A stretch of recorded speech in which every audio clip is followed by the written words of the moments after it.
No pain, no gain. You've no doubt heard this saying before, and maybe you even swear by this motto as a gauge of your training progress.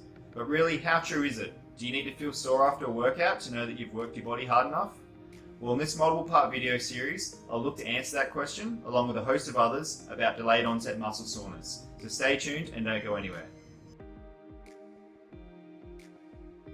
To start off, let's get clear on what exactly is the pain you're experiencing after a training session. If you're not aware, the sore feeling you get within the first few days after your workout is called delayed onset muscle soreness, or DOMS for short. DOMS can be defined in simple terms as localized pain in trained muscles as a result of exercise.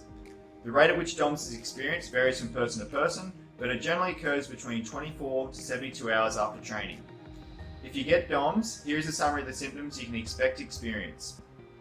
Inflammation and swelling around the muscles that were involved in the training. This is similar to the pump look you can get in the gym. Stiffness in joints around the inflicted muscles. Possible loss of strength and range of motion in the affected muscles.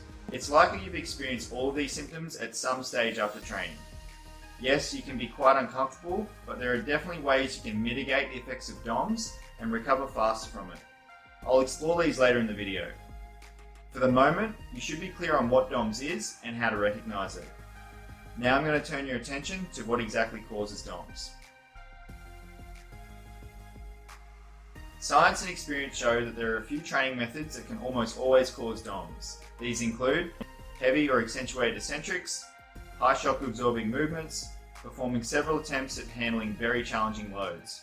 These three things will tend to contribute to DOMS the most for most people. There are many other training methods that can cause DOMS too, but these three are the main culprits most of the time.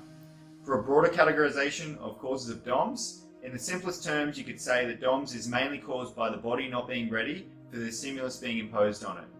And the keywords to remember there is the body not being ready. Now, although certain training methods will induce soreness, there are other broader underlying factors that will contribute to how sore you may feel after any kind of training. These broader underlying factors can increase both the occurrence and severity of DOMS and include the following: lack of rest and recovery, inadequate nutrition, new exercises or physical stimuli. Now, it seems quite logical and easy for most people to understand how certain training methods directly contribute to how sore their body feels. However, the three broader underlying factors I just mentioned seem to be ignored or go over the head of most people when it comes to assessing their degree of soreness. So how do these three underlying factors contribute to the amount of DOMS you may feel? Well, let's look at these factors a little bit closer and also how to deal with them.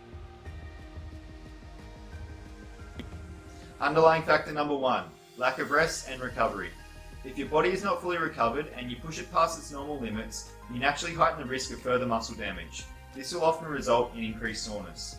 Getting enough sleep is the first and most important thing you need to focus on to enhance your recovery and do away with DOMS quicker. You should be getting at least 7 to 8 hours of sleep every night, and perhaps even more if your training load is high. Once you're nailing your sleep on a consistent basis, there are also other recovery methods you can utilize to facilitate and speed up the recovery process. These include contrast showers or baths, lighter forms of weight training, restorative massage, moderate to low intensity cardio, salt baths, and post-training naps. I won't go into all the details of how these work right now, but if you want more information on any of these methods, hit me up with a message via the description to this video. What determines your degree of recovery is not just your physical stress levels, your overall stress levels and your attention to stress management also play an important role in determining how well you will recover and hence your level of soreness from training. Proper downtime and using other activities to manage overall stress levels go a long way in helping your body to recover and be ready for the demands of your physical activities. Yoga, meditation, reading and other relaxation-based activities are highly effective in reducing stress and enhancing overall recovery. It's not necessary to integrate all of these things I've just mentioned to help with recovery, especially if you're a beginner.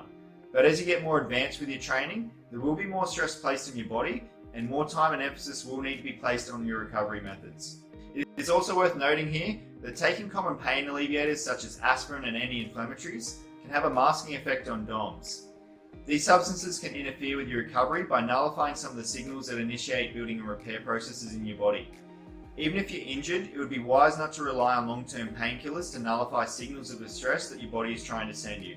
Now onto underlying factor number 2, inadequate nutrition. If you're not eating enough food, you'll experience heightened soreness and for longer than required. Pre, peri, and post-workout window of time is also particularly important for minimizing muscular damage and soreness. Your body needs readily available energy and nutrients to handle the high levels of stress that are imposed on it during workouts. Sufficient amounts of electrolytes, salt, and other minerals such as magnesium will also help mitigate the effect of your DOMS. Dehydration and excessive alcohol consumption leading up to your workouts can increase DOMS too by compromising your body's ability to recover and handle training loads. Again, for more information on this, see my video, How Alcohol Affects Training and Results. Underlying factor number 3, new exercises or physical stimuli. As per our discussion and theme throughout this video, doing what your body is not ready for will usually give you DOMS. Hence, new exercises and things you're not accustomed to will likely make you sore. When I talk about physical stimuli though, I don't just mean exercises and weight training. I mean other things of a physical nature that you expose your body to.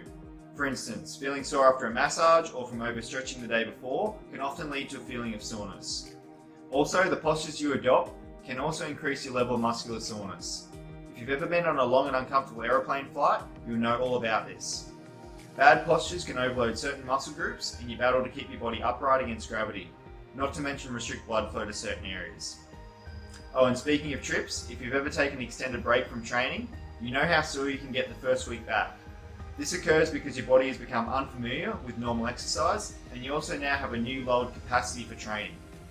One of the worst things you can do when you're sore is to not move. If you sit still and don't move around, you're restricting blood flow and repair, and you also won't clear out the waste products within the damaged muscles as fast. Aim to constantly move around and not have static postures. Yes, you'll be a bit sore doing this, but the soreness will be far worse if you don't move at all. And that concludes part 1 of this video series. You should now be clear on what DOMS is and the common causes of it and how you can mitigate the effects. Remember that DOMS is more or less a reaction to placing demands on your body that is not ready for in some way. When you've stimulated a muscle enough with an appropriate form of stress, your body will adapt and make you stronger. Sometimes this results in associated soreness and sometimes not.